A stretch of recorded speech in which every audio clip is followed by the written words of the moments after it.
RTL Soir. Marc-Olivier Fogiel jusqu'à 20h. 18h20. Premier invité d'RTL Soir, le député socialiste de l'Essonne. Bonsoir Malek Bouti. Bonsoir. Vous avez vécu évidemment un moment très intense à l'Assemblée tout à l'heure, on l'a entendu. Et vous aussi aujourd'hui, ce soir, vous faites des propositions. Le moins que l'on puisse dire, c'est qu'on ne pourra pas vous accuser d'angélisme. Vous voulez placer certains quartiers, certaines villes, sous la tutelle de l'État pour y restaurer l'ordre. Concrètement, ça veut dire quoi ? Ça veut dire que je crois aujourd'hui que le fonctionnement de territoire dans lequel se sont incrustés ces terroristes, potentiels terroristes, ceux qui font la propagande, ils sont protégés par, faut dire les choses, par une armée de délinquants autour d'eux. Et que quand vous voyez que pour arrêter, pour la police, pour faire une arrestation, vous avez besoin des dizaines et des dizaines d'hommes pour un tout petit voyou, imaginez les dispositifs qu'il faudrait pour s'attaquer à ces gens-là. Et donc ils ont un potentiel, une armée de réserve. Les maires, les conseillers généraux font de leur mieux, mais sincèrement, ils sont dépassés pour beaucoup d'entre eux. Il faut donc que l'État reprenne en main les choses avec un objectif très clair.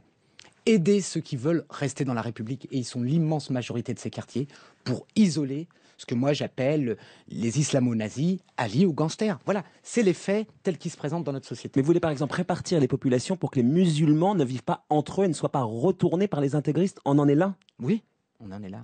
Mais ça fait plusieurs années que plusieurs observateurs tirent la sonnette d'alarme. Il n'y a pas de possibilité d'intégration dans la société française en communautarisant les gens par quartier. Vous avez aujourd'hui un certain nombre de villes ou de quartiers, disons les choses franchement, il n'y a plus un blanc. Il n'y en a plus un seul. Et c'est vous qui dites ça. Ça serait la droite forte qui le dirait. On crierait immédiatement au racisme. C'est vous qui dites ça, Malek Bouti. Si vous voulez, on a 18 morts, là, face à nous.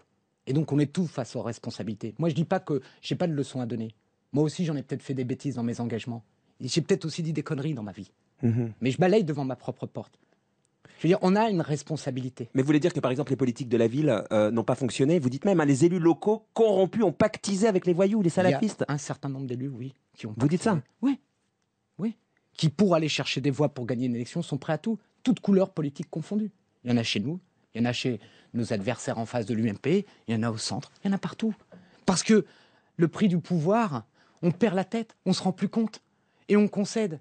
Et vas-y que je te cède une salle, que je te donne la responsabilité du service animation jeunesse, alors qu'on sait très bien que c'est des gens qui vont utiliser ces outils contre la République. Et la différence entre eux et nous, c'est qu'eux sont patients, eux construisent.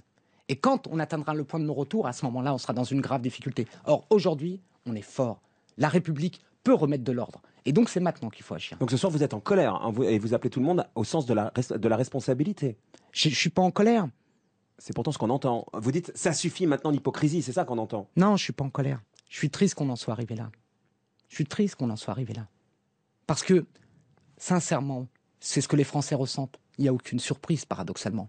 Il y a une émotion, il y a une lâcheté de nos adversaires. Mais sincèrement, il n'y a aucune surprise. Vous dites qu'il faut réorganiser l'islam de France ? Moi, je crois qu'il y a une confusion.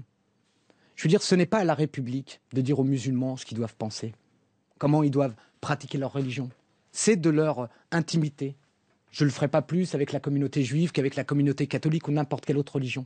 C'est la liberté. En France, pratiquez la religion comme vous voulez, mais respectez la loi, respectez l'espace public. Et l'autre chose, regardez dans toutes les zones du monde, les musulmans sont les premières cibles de ces gens-là. Donc, ils les terrorisent.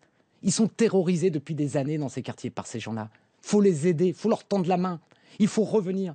Il faut protéger les enfants de la propagande. Regardez ce qui s'est passé dans les écoles. Regardez ces gens qui éduquent leurs enfants dans la haine du juif, dans la haine de l'autre. Il faut en finir avec ça. Et donc, on a les moyens. Mais il faut sortir des bouts de ficelle, des associations, des petites opérations qui sont sympas. Il faut des vrais professionnels. Il faut du service public. Il faut de l'autorité. Il ne faut plus qu'il y ait un gosse dans la rue la nuit. C'est ça notre travail, c'est ça notre responsabilité d'élu. C'est de faire que ce cri pour la République des Français, il se traduise dans du concret. Merci Malek Bouti d'être venu ce soir sur RTL. À suivre, la traque, les enquêteurs sont à la recherche.